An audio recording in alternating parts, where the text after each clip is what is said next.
Okay, this is breaking exclusive information. We are 8 minutes into the third hour today.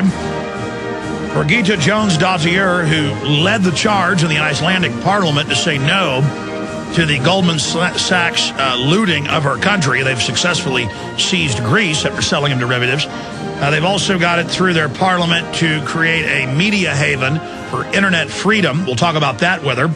They just had a conference in Europe dealing with the persecution of free speech. I just covered mainstream news in the U.S. where they're arresting people that send emails to senators who annoy them. You get charged with felonies. So that is going on.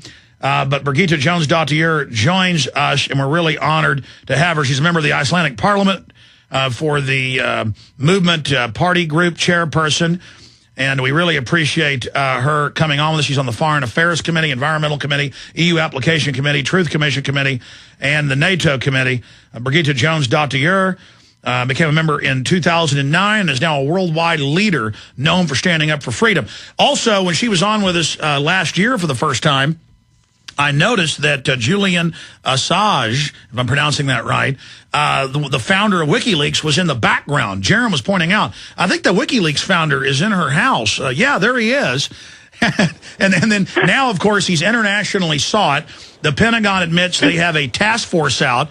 The Pentagon Papers, Daniel Ellsberg, told MSNBC that he had a hit team out trying to kill him, and that he believes there may be a Pentagon hit team out that's been declassified with the Pentagon Papers trying to go after the WikiLeaks founder. And he put out an email 2 weeks ago saying she is now basically his spokesman. And so we're talking to her, and she did work with him, she can say, on the helicopter slaughter video in Baghdad. He's reportedly got hundreds of other things he could release. And I said to her during the break, I said, look, Birgitta, especially you, intelligent, lovely, smart, dynamic, we want you to stay alive. You guys better release everything you got and quick. And she said, I agree. So we'll hear that in her own words. Good to have you here with us. Well, good to be back. Okay, I mean, let's go through this, your relationship to WikiLeaks, who Julian is for those that... I mean, he's the guy on television in the black suit with the red tie and the blonde platinum hair, folks, the founder of WikiLeaks. I mean, how this saga has been unfolding. Give us basically a boil down, and then let's start wherever you like.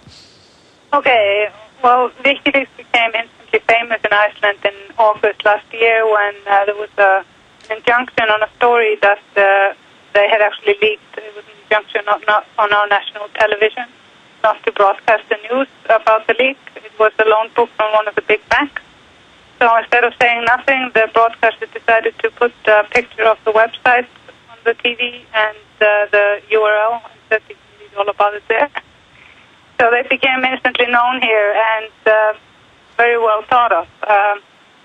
In December, I was invited to speak at a conference about freedom and WikiLeaks were there also here at the Reykjavik University, and they were introducing or discussing an idea about a press haven, or sort of taking the idea behind tax havens and reversing it into transparency haven. Birgitta, I hate to bug you, but your Skype was down today, or we couldn't connect to Iceland, and your cell phone is I can hear you, but I've got to really focus. Can you try putting the receiver closer to your mouth? Yep. Is this better? John, that's better, isn't it? Yeah, keep going. Okay, so I approached them and said, coming from the background of being a writer, journalist, activist, and one of the pioneers in bringing the internet to Iceland, I approached them and I said, let's do this, because I understood the scope of it, and I understood that every day these basic rights that we sort of take for granted when it comes to freedom of information, freedom of expression and speech are being carefully eroded from us. And like in the UK, they have used, and in Europe in general, they have used the Anti-Terrorist Act to chip away this freedom at such a pace that people don't really realize how much of these freedoms have been taken away from us. And now they've started with all these filtering, using child pornography filters as the reason for filtering out all sorts of stuff, including Wikileaks. Just heard today. Well, large wireless networks all over Europe block Infowars.com and PrisonPlanet.com. Paul Watson's written stories about that, and they admit in Australia their Chinese net-style censorship program, for those who just joined us, admittedly will use government software to track what you're looking at and blocking things from pro-life groups to environmental groups to local dentists in Australia. And we now know that they have the Cybersecurity Act to do the same thing here in the United States, and the FCC says you'll have a black box at the ISP and in your home, so this is really happening. This has to be stopped, because if we don't have access to information, how in the world are both the general public and legislators going to be able to take enlightened decisions based on reality? I mean, just like what's happening in the UK is that they have passed all these super injunctions, meaning that journalists cannot tell that they can't tell the stories. And I think this is very serious. Yeah, they call that a D notice in England, for those that don't know. You may see a cop murder someone, and they'll just issue a D notice. They're issuing a lot more of them now. And similarly, here in the U.S., cops will say you can't videotape what they're doing 100 yards away, and they'll arrest you even though there's no law. They claim it's wiretapping when there's no perception of privacy. So there's a real tyranny here against the new media, and the old media is in trouble and losing its viewers and readers, so it's teaming up with government and corrupt corporations in a perfect storm and openly selling to shut down the true internet. Yep. Well, we have to fight this on all fronts, and the Icelandic Modern Media Initiative, this proposal that I managed to pass through the parliament with the unanimous vote on June 16th, even the government backed it, is an attempt to sort of put the foot down and also to create a dialogue about what is really going on when it comes to new media. Because most of the media is moving on to the internet, and if we don't deal with the reality and deal with all these weak laws or the fact that so many of these legislations are being destroyed or eroded. Yeah, if we don't stand up now, it's going to be just like radio 80 years ago when governments took that over and restricted the band. For those that don't know, there's a much wider band. There should be much more community involvement. But with the internet, there's an unlimited spectrum of space, and they're artificially, openly saying, I mean, White House science czar, White House regulations czar, Cass Sunstein openly says he wants to restrict free speech. Well, I really encourage everybody that care about these things to start the dialogue. I have been actually amazed by the reaction that I've got to this proposal, just as I filed it in February.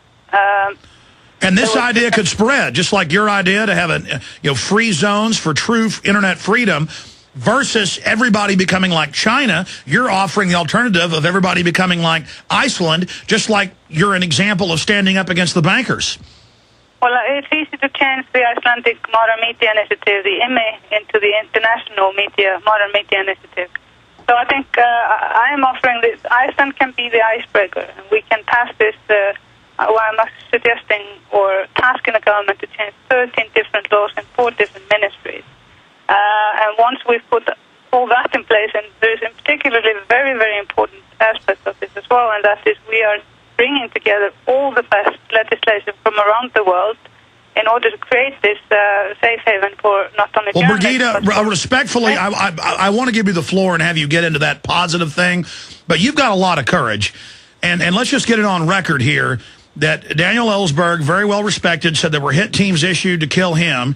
He thinks you guys are in physical danger with WikiLeaks. You are the spokesman right now for Julian Assange.